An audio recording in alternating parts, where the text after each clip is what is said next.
Hello future coders, welcome back to Takla coder. और आज हम सॉल्व करने वाले geeks for geeks CPOTD which is minimum repeat to make substring. इसमें हमें दो स्ट्रिंग दी हुई होगी S1 एंड S2। हमें क्या करना है, S1 को इतने टाइम रिपीट करना, मतलब ये और रिटर्न करना है हमें एक वैल्यू जो हमारा काउंट होगा कि S1 को कितने टाइम रिपीट करे कि जो हमारा S2 है वो उसकी सब स्ट्रिंग हो जाए। अब सब स्ट्रिंग का मतलब क्या है कि जो S2 है वो हमारे S1 के अंदर कहीं पर प्रेजेंट हो, वैसी की वैसी स्ट्रिंग प्रेजेंट हो। तो चलो सॉल्व करते हैं इस पर्टिकुलर प्रॉब्लम को। तो सबसे पहले हम एक काम करेंगे कि गूगल पर आ जाएंगे एंड सर्च कर लेंगे GFG problem of the day. Then हमारे पास जो फर्स्ट लिंक आएगी उस पर हमें करना है क्लिक। सो मैंने कर लिया GFG problem of the day search and first link पर कर दिया क्लिक। देन हमारी जो प्रॉब्लम ऑफ द डे है वो हमारे सामने आएगी, मतलब जो हमारी problem of the day page हमारे सामने आ जाएगा। अब 8 नवंबर की जो प्रॉब्लम है उस पर हमें क्लिक कर दिया सॉल्व प्रॉब्लम पर। जो हमारी प्रॉब्लम ऑफ द डे है वो हमारे सामने आ चुकी है। तो जैसा कि मैं हर वीडियो में समझाता हूँ कि पहले हमें पढ़ना है प्रॉब्लम स्टेटमेंट, देन एग्जाम्पल समझना है एक्चुअली प्रॉब्लम क्या है। तो सेम वही हम इस पर्टिकुलर प्रॉब्लम के साथ रिपीट करने वाले हैं। तो पहले मैं पढ़ लेता हूँ problem statement. Given two strings S1 and S2, written a minimum number of times S1 has to be repeated such that S2 is substring of it. If S2 can never be substring, then return -1. And example, note हमें एक note दिया हुआ है यहाँ पे साथ में। Note both the strings contain only lowercase letters। देखो ये अच्छी बात है कि दोनों में lowercase एलिमेंट है। अब बात कर लेते हैं कि इसका पहला एग्जाम्पल क्या है। फर्स्ट एग्जाम्पल है WW हमारा S1 था और S2 हमारा क्या था, W था, ठीक है। अब S2 को हमारा जो सब स्ट्रिंग होने के लिए क्या लग रहा है, 2 काउंट लग रहा है। क्यों लग रहा है? क्योंकि देखो पहला बार क्या कर रहा है वो एक W को ऐड किया, दूसरी बार सेकंड W को ऐड किया, उसके बाद वो रिपीट हुआ। तो इसमें ये 2 काउंट क्यों आया, ठीक है, क्योंकि देखो जो S1 और S2 इक्वल होंगी तो जो S2 है वो S1 की सब स्ट्रिंग नहीं हो पाएगी, उससे बड़ा ही होना पड़ेगा S1 को, तब जाके वो सब स्ट्रिंग डाला पाएगी। ठीक है, पहला लॉजिक की समझ में आया।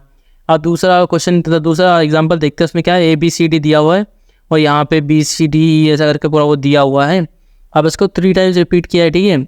उसके बाद में हमारा जो S1 है वो मेन स्ट्रिंग हो जाएगा और S2 का सब स्ट्रिंग हो जाएगा 3 टाइम रिपीट करने के बाद S1 को। ठीक है, नेक्स्ट एग्जाम्पल में देख लो AB और CAB।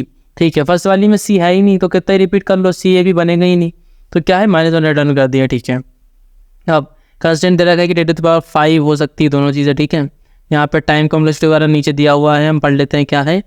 ये दिया है ऑर्डर ऑफ n+m, मतलब दोनों की जो लेंथ है वो and space order of n ले सकते हैं हम। ठीक है, तो मैं राइट साइड पे कोड एडिटर पर आ जाता हूँ। एक्चुअली मैं समझा देता हूँ मैं करने क्या वाला हूँ। मैं क्या करूँगा, एक स्ट्रिंग बना लेता हूँ सबसे पहले, एक A।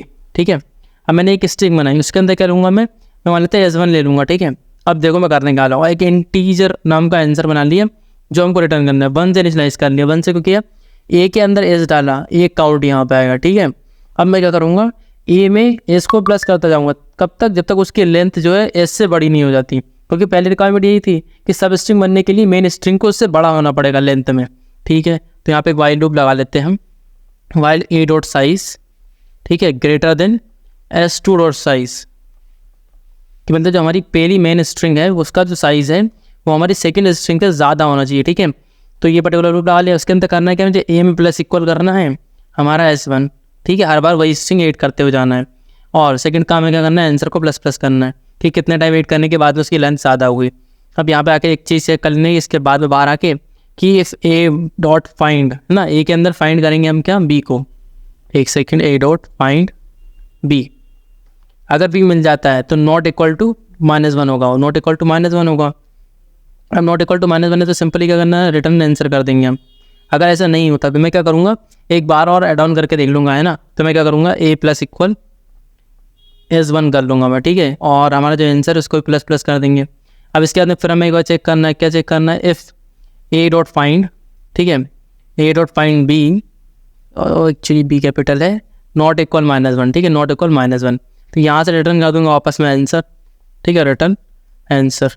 एंड अगर ऐसा नहीं होता तो यहाँ पे एल्स में आकर रिटर्न क्या करना है, -1, सिंपल। ठीक है, अब इसे कंपाइल करके चेक कर लेते हैं कि ये पर्टिकुलर कोड जितने भी इस पर टेस्ट, पहले सैम्पल टेस्ट पे चेक होगा कंपाइल करने के बाद में, देन हम सबमिट करके चेक करेंगे कि ये पर्टिकुलर कोड जितने भी इस पर टेस्ट केस लगे सब पे पास कर पा रहे हैं नहीं सबको। तो ये हमारा sample test case ready for evaluation के लिए है। कि अब ये एक्चुअली इसमें लॉजिक क्या लगा है, सिंपल सा लॉजिक है, इसमें ज़्यादा कोई टफ नहीं है। एक्चुअली यहाँ पे कुछ प्रॉब्लम आ चुकी है, let me check. B was not okay, it's not B, it's S2। ठीक है, वो जल्दी में हो गया। ठीक है, अब इसे S2 कर देते हैं, देन कंपाइल रन करते हैं एंड लेट्स सी कि ये पर्टिकुलर कोड हमारा रन करता है या नहीं। तो यहाँ पे एक छोटी सी मिस्टेक कर दी थी मैंने क्या किया था कि यहाँ पे जो ग्रेटर देन कर दिया था, एक्चुअली ये लेस देन होता है, जब तक उससे छोटा है तब तक हमें ऐड ऑन करना है। नाउ कंपाइल एंड चेक, वो -1 आ गया था, वही मैं सोचा था कि कैसे आ गया, तो इस पर्टिकुलर वजह से आया था। ठीक है, अब देखो करेक्ट आउटपुट आ चुका है सिंपल टेस्ट के पर।